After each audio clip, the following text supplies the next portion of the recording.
Hello दोस्तों, आप कैसे हैं? आई होप यू मैं आशा करता हूं कि आप लोग अच्छे होंगे। दोस्तों, आज मैं आप लोगों को एंशिएंट हिस्ट्री में अपने आगे के स्टेज को मैं पढ़ाऊंगा, जिसमें कि बुद्ध काल और पूर्व मौर्य काल के बारे में हम लोग पढ़ेंगे, जिसमें कि 600 ईसा पूर्व से लेकर 321 ईसा पूर्व के बीच के इतिहास को हम लोग देखेंगे। दोस्तों, मैं ये बताना चाहता हूँ कि चाहता तो मैं एमसीक्यू क्वेश्चंस को डायरेक्ट आप इसे सॉल्व करा सकता था, लेकिन मैं चाह रहा हूँ कि आपको इस प्रकार से मैं पढ़ा दूँ ताकि आपको कहीं भी किसी भी टीचर्स के पास आपको जाने की ज़रूरत नहीं पड़ेगा।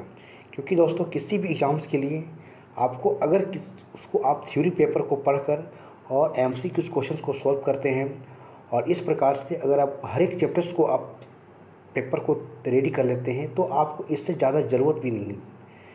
तो आप मेरे साथ जुड़े रहें। मैं आपको हर एक पेपर्स को मैं इसी प्रकार से डे बाय डे आपको मैं पूरा करा दूंगा। और इसके साथ साथ मैं करंट अफेयर्स को भी मैं पढ़ा रहा हूँ। करंट अफेयर में सेम इस चीज़ को है कि उसमें भी मैं उसी चीज़ को बता रहा हूँ जो आपके एग्ज़ाम्स के लिए ज़रूरत है। और मैं इस बार मैं देखा कि इसी तरीक़ा से जब थ्योरी पेपर पढ़ने के बाद जब उसके एमसीक्यू क्वेश्चन मैं सॉल्व कर रहा हूँ तो बहुत सारे ऐसे एग्ज़ाम्स में जो क्वेश्चंस यहाँ पर डायरेक्टली देखने को मिलते हैं। इसीलिए दोस्तों, आप मेरे साथ जुड़े रहें। यदि आप मेरे चैनल पर पहली बार आए हैं तो मेरे वीडियो को लाइक, शेयर और सब्सक्राइब करना ना भूलें। और इस प्रकार से मैं सभी पेपर्स का आपको मैं वीडियो लेकर आऊँगा, ठीक है। तो चलिए दोस्तों, क्लास स्टार्ट करते हैं और देखते हैं पहला इसमें क्या पढ़ना है हमको। तो दोस्तों, इसमें हमको देखना है कि बुद्ध काल और पूर्व मौर्य काल के बारे में हम लोग सब पढ़ेंगे, जिसमें कि 600 ईसा पूर्व से लेकर 321 ईसा पूर्व के बारे में हम सब देखेंगे। तो दोस्तों, मेरा पढ़ाने का बस एक ही तरीका है कि सबसे पहले मैं इसको एक फॉर्मेट में देखूंगा कि मुझे पढ़ना क्या है और मुझे पढ़ाना क्या है, ठीक है। तो सबसे पहले इसको स्रोत को देखेंगे कि उस समय की क्या उनके स्रोत थे, किस प्रकार से। उसकी बाद राजनीतिक व्यवस्था को देखेंगे, समाज कैसा था, अर्थव्यवस्था कैसा था और धर्म और दर्शन कैसा था। तो इस प्रकार से मैंने एक फॉर्मेट रेडी किया और इससे मैं एक एक करके इसके आपको बताते जाऊंगा।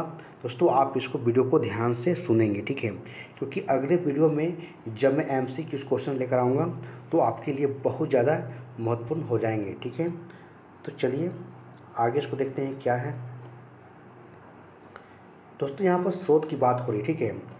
तो इस समय के बारे में जानकारी के लिए दो प्रकार से स्रोत मिलते हैं। पहला है एक साहित्यिक स्रोत है और एक हमारा पुरातात्विक स्रोत है, ठीक है। तो इस प्रकार से देख सकते हैं कि दो स्रोत से हमको इसको बारे में जानकारी मिलती है। तो इसमें देखते हैं पहला क्या है। अगर साहित्यिक स्रोत की अगर बात करें हम, तो इस स्रोत के अंतर्गत हमें जैसे ब्राह्मण साहित्य, बौद्ध साहित्य और जैन साहित्य आदि हमको दिखाई देता है। यानी कि अगर हम साहित्यिक स्रोत में देखें तो इसमें ब्राह्मण साहित्य, बौद्ध साहित्य और जैन साहित्य हमें दिखाई देती है, ठीक है। तो इस प्रकार से आगे हम देखेंगे। दोस्तों, यहाँ पर ब्राह्मण साहित्य, इस साहित्य के अंतर्गत सूत्र साहित्य भी कहते हैं। इससे हम क्या करते हैं, सूत्र साहित्य भी कहते हैं, जिसकी संख्या कितनी है, 6 है, ठीक है। अगर ब्राह्मण साहित्य की बात करें तो इस साहित्य के अंतर्गत हमें जो सूत्र साहित्य विश्व कहते हैं और यहाँ पर 6 सूत्र की जानकारी हमको मिलती है। तो 6 सूत्र कौन सा है उसको देखेंगे हम सब। तो देखते हैं दोस्तों, यहाँ पर ही जो सूत्र साहित्य है इसमें शिक्षा है। उसके बाद शिक्षा की बात करें तो उसमें स्वर ज्ञान को समझने के लिए हमको यहाँ पर बताया जाता है कि किस प्रकार से स्वर को समझना है, उससे ज्ञान से संबंधित यहाँ पर समझने की इसमें बात कही गई है।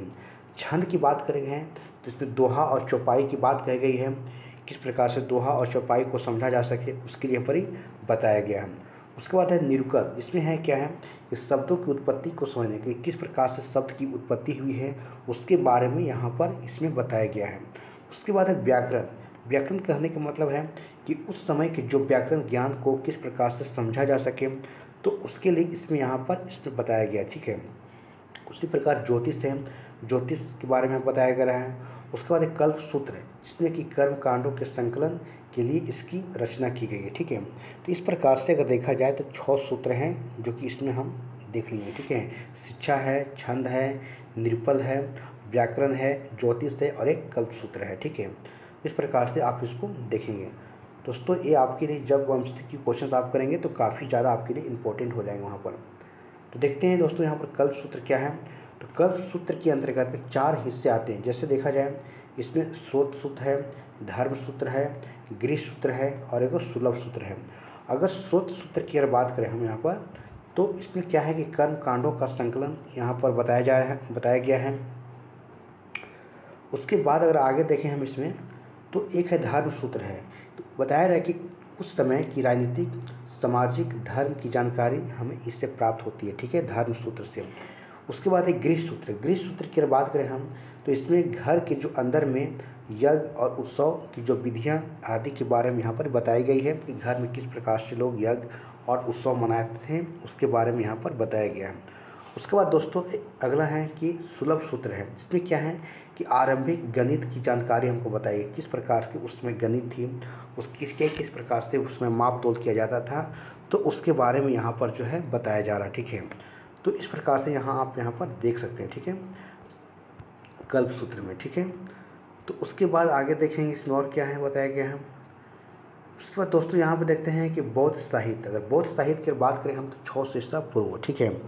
तो बौद्ध साहित्य में हमें पाली भाषा प्राप्त होती है, जिसके 3 हिस्से हैं, जैसे कि विनय पिटक है, सुत्त पिटक है और अधिधम्म पिटक है, ठीक है। किस प्रकार से बौद्ध साहित्य में हमको पता चलता है कि यहाँ पर जो है 3 हिस्से में बटा हुआ था, एक विनय पिटक में, एक सुत्त पिटक में और अधिधम्म पिटक में, जो कि पाली भाषा के यहाँ पर ही प्रयोग किया गया है, ठीक है। तो आप इसको यहाँ से देख सकते हैं, ठीक है। आगे देखें क्या है, तो देखते हैं दोस्तों यहाँ पर विनय पिटक। अगर विनय पिटक की बात करें हम, तो इस पिटक में हमें जो बौद्ध धर्म के जो नियम है उल्लेख किया गया है, और यह नियम जो कथन और उपदेश पर आधारित है, ठीक है। तो विनय पिटक में क्या था, तो विनय पिटक में बौद्ध धर्म की जो नियम था, क्या नियम है, उसको यहाँ पर ही उल्लेख किया गया था, ठीक है। तो आप यहाँ पर विनय पिटक में देख सकते हैं। उसके बाद दोस्तों यहाँ पर यह सुत्त पिटक है। सुत्त पिटक की बात करें हम, तो सुत्त पिटक में भगवान बुद्ध की शिक्षाओं के क्या है संकलित किया गया है, ठीक है, जिसमें कि अहिंसा और पशु जीवन के समान पर जोर दिया गया है, ठीक है। यानी यहाँ पर कहा गया है कि सुत्त पिटक में जो भी भगवान बुद्ध के जो शिक्षाओं को क्या किया गया, यहाँ पर संकलित किया गया है, ठीक है, और जिसमें कि अहिंसा और पशु के जीवन को समान रूप में यहाँ पर जोड़ दिया गया है, इसमें सुत्त पिटक में, ठीक है। उसके बाद देखेंगे दोस्तों यहाँ पर ये अधिधम्म पिटक। अधिधम्म पिटक की बात करें हम, तो इसमें बौद्ध दर्शन की जानकारी देती है, बौद्ध दर्शन के बारे में यहाँ पर ही अधिधम्म पिटक में बताया गया है, ठीक है। तो इस प्रकार से हम लोग आगे देखेंगे और क्या है इसमें है, देखिए। अब यहाँ है जैन साहित्य। तो जैन साहित्य जो मुख्यतः प्राकृतिक भाषा में, जबकि बौद्ध साहित्य किसमें पाली भाषा में था, ठीक है, जो कि लिखा गया है, और इसमें मुख्यतः 2 हिस्से दिखाई देते हैं, जैसे कि आगम साहित्य और सूत्र साहित्य दिखाई देता है, ठीक है। तो आप यहाँ पर जैन साहित्य के बारे में देख सकते हैं कि इसकी जो प्राकृतिक भाषा में लिखा गया है, और इसकी जो है 2 हिस्सों में दिखाई देता है, आगम साहित्य में और सूत्र साहित्य में दिखाई देता है, ठीक है। तो इसको आगे देखेंगे हम लोग सब। उसमें दोस्तों कि पुरातात्विक साक्ष्य कहने का मतलब होता है कि इसके अंतर्गत 2 प्रकार के साक्ष्य मिलते हैं। एक होता है कि उत्तरी काले पॉलिश, जो कि मृत भाड़ जो बर्तन थे मिट्टी के बने हुए, और एक था आहत सिक्के था। तो किसमें, तो पुरातात्विक साक्ष्य में हमको दिखाई देता है, ठीक है। उसके बाद आगे देखते हैं दोस्तों, आगे क्या इसमें है, देखिए दोस्तों यहाँ कि बुद्ध काल की राजनीतिक व्यवस्था, जो कि 600 ईसा पूर्व की बात कर रहा है, ठीक है। तो इसको देखते हैं कि 600 ईसा पूर्व में भारत में कई राज्यों का निर्माण हो रहा था। यानी उसमें क्या हो रहा था कि बहुत ऐसे राज्य थे जो कि अभी निर्माण के कगार पर थे, ठीक है। और इस समय हमें मुख्यतः 3 घटनाएं दिखाई देती है, ठीक है, 3 घटनाएं दिखाई देती है। तो भाई कौन सा 3 घटना दिखाई देता है, तो दोस्तों 3 घटना में पहला है कि 16 महाजन पदों का उसमें उदय हो रहा था। उसके बाद 10 जो गणराज्य का उदय और मगध साम्राज्य का उत्कर्ष। यहाँ 3 चीज़ बताया जा रहा है दोस्तों, ठीक है। तो दोस्तों इसी काल में हम लोग सब क्या करेंगे, मगध को भी पढ़ लेंगे, ठीक है। मगध इसी काल में हम लोग सब मगध को भी पढ़ लेंगे। उसके बाद इसके जस्ट आगे हमारा पर चलेगा तो मौर्य काल चलेगा, ठीक है। तो यही बता रहे हैं कि यहाँ 3 घटनाएं दिखाई देती है, कौन कौन सा, तो 16 महाजन पदों का उदय, 10 गणराज्यों का उदय, और क्या था कि मगध साम्राज्य का उत्कृष्ट यहाँ पर हो रहा था, ठीक है। उसके बाद यहाँ देखें दोस्तों कि इस समय हमें 2 प्रकार की व्यवस्थाएं दिखाई देती हैं। एक था राजतांत्रिक व्यवस्था और एक था गणतंत्र व्यवस्था, ठीक है। राजतांत्रिक जहाँ पर जो राजा का शासन था, और गणतंत्र जहाँ लोग जो कि संप्रभु थे, ठीक है। तो उस प्रकार से यहाँ पर देखेंगे, ठीक है, क्या था यहाँ पर, तो राजतांत्रिक व्यवस्था, इस समय 16 बड़े राज्यों का उदय दिखाई देता है जो काफ़ी शक्तिशाली थे और इसलिए इन्हें महाजनपद कहा गया। यानी कि सभी को मिला क्या किया गया, 16 महाजनपद है। ठीक है, यहाँ पर जो अपने आप में क्या था, एक शक्तिशाली था। ठीक है, काफ़ी शक्तिशाली था, जो कि राजनीतिक व्यवस्था में बताया जा रहा है। ठीक है, नेक्स्ट देखेंगे, इनके पास एक निश्चित क्षेत्र था और एक निश्चित संख्या थी और राज का संप्रभु था। यानी कि यहाँ की जो राज का क्या था, अपना एक संप्रभु था। ठीक है, इन सभी राज्यों की सूचना बौद्ध ग्रंथ, अंगुत्तर निकाय, जैन ग्रंथ और भगवती सूत्र से मिलती है। यानी कि ये जो राज थे, ये जो बड़े बड़े राज थे, अगर इनकी सूचना की बात करें तो बौद्ध ग्रंथ जो कि अंगुत्तर निकाय से और जैन ग्रंथ जो कि भगवती सूत्र से हमको जानकारी मिलती है। किसके बारे में, तो 16 महाजन पदों के बारे में। ठीक है, उसके बाद आगे देखेंगे, उसके बाद है कि गणतंत्र व्यवस्था। इसमें क्या था कि 600 ईसा पूर्व में राजनीतिक का दूसरा रूप क्या था, गणतंत्रात्मक व्यवस्था था। क्या था, दूसरा रूप गणतंत्रात्मक व्यवस्था था। ठीक है, इस समय हिमालय की तराई में मुख्य रूप से पूर्वी उत्तर प्रदेश और बिहार के आसपास 10 जो गणराज्यों की सूचना मिलती है। ठीक है, तो ये दोस्तों आपके लिए इम्पोर्टेंट है। ठीक है, किसको, तो 10 गणराज्यों की सूचना मिलती है। ठीक है, तो देखते हैं 10 गणराज्यों में कौन कौन था। तो एक वैशाली के लिच्छवी, मिथिला के विदेह और जो ग्राम के केलित, और एक था कि पावा कुशीनगर के जो कि मल। एक चीज़ हमको यहाँ पर जानकारी देखने को मिल रही है। ठीक है, तो इसके बाद यहाँ पर दोस्तों बोल रहा है कि जो गणतंत्रात्मक जो व्यवस्था थी उसकी विशेषताएं के बारे में बता रहा है कि क्या विशेषताएं थी।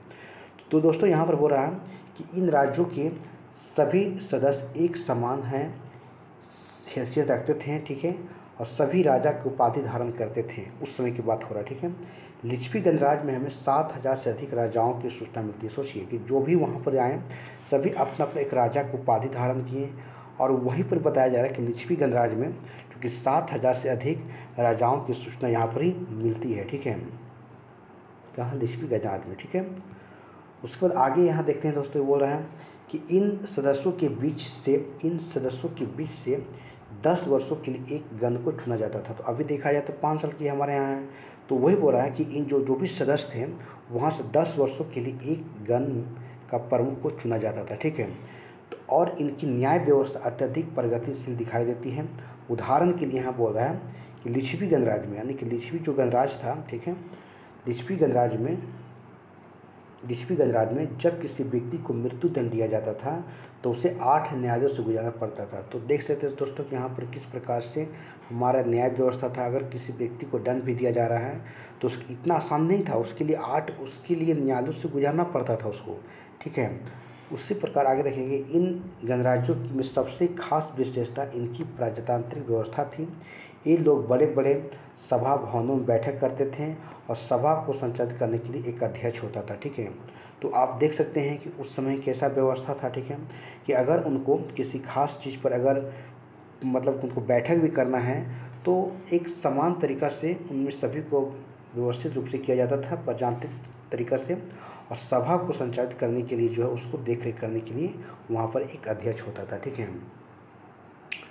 उसके बाद है दोस्तों कि यदि वर्तमान दृष्टि से देखें तो यह बात मान सकते हैं कि वास्तविक गणतंत्र नहीं है। अगर अभी देखें तो ऐसा गणतंत्र नहीं है। ठीक है, अपितु यहाँ अल्प जो कि तंत्र दिखाई देता है, क्योंकि इन गणतंत्रों में केवल क्षत्रिय वर्ग को शामिल किया गया। तो यही तो गलती है कि अगर आप समाज को, सभी वर्ग के लोगों को अगर आप समान तरीक़ा से अगर देखेंगे तभी तो गणतंत्र मान सकते हैं। तो वही बोल रहा है कि यदि वर्तमान की दृष्टि से देखें तो यह बात मान सकते हैं कि ये वास्तविक गणतंत्र नहीं है, अपितु यहाँ अल्पतंत्र की दिखाई देता है। ठीक है, क्योंकि इन गणतंत्रों के में केवल क्षत्रिय वर्गों को शामिल किया गया था। ठीक है, तो इस चीज़ को यहाँ पर बताया जा रहा है। ठीक है, उसके बाद दोस्तों यहाँ पर बताया रहा कि आखिर गणराज्यों का पतन कैसे हुआ, समाप्ति कैसे हुआ। ठीक है, तो यहाँ देखते हैं कि इस काल में धीरे धीरे गणराज्यों का पतन शुरू हो गया। यानी धीरे धीरे जो भी गणराज्य थे, उन 10 गणराज्य के बारे में जो चर्चा हो रही है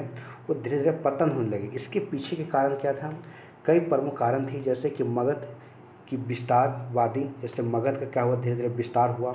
इसके अलावा इन गणराज्यों की अपनी फूट हो गई, जो भी गणराज्य थे आपस में ये एकजुट नहीं रह पाए। इनका आकार अत्यधिक छोटा हो गया, जिसके कारण मगध साम्राज्य के सामने ये नहीं टिक पाए। तो सोच सकते हैं कि जो भी गणराज्य थे ये धीरे धीरे अपने ही कारण से जो है ये बिल्कुल पूरी तरीक़ा से ये टूट गए, और जब टूट गए तो काफ़ी छोटा हो गए, और जब छोटा हो गए तो मगध यहाँ पर अपने आप में काफ़ी ज़्यादा विस्तार कर रहा था। तो उस समय इनके सामने जो है ये छोटे छोटे गणराज्य बिल्कुल नहीं टिक पाए, ठीक है, और यही कारण है, ठीक है। तो इस प्रकार से हमने देखा कि किस प्रकार से जो भी महाजन थे उनका धीरे धीरे तब समाप्ति हो गया, ठीक है, और यहाँ पर क्या हुआ, मगध का विस्तार यहाँ पर हो गया, ठीक है। तो दोस्तों अगले वीडियो में हम लोग सब मगध के बारे में पढ़ेंगे, ठीक है, और उसके बाद मगध के बारे में पढ़ने के बाद जब इस चैप्टर्स को जैसे समाप्त होगा हमारा, तो उसके बाद इससे संबंधित जितने सारे MCQ क्वेश्चन होंगे तो एक साथ सारा MCQ क्वेश्चन एक सीरीज करके मतलब हम लोग सब पढ़ लेंगे, ठीक है। और इसी में हम लोग सभी बौद्ध, जैन और मगध सारा चीज़ इसी में हम लोग सब पढ़ लेंगे, क्योंकि अभी यही काल चल रहा है 600 से 321 ईसा पूर्व में सभी हम लोग देख लेंगे, ठीक है। तो दोस्तों आज के लिए बस इतना ही काफ़ी है। यदि आप मेरे चैनल पर पहली बार आए हैं तो मेरे वीडियो को लाइक, शेयर, सब्सक्राइब करना ना भूलें, ठीक है। जय हिंद, जय भारत दोस्तों।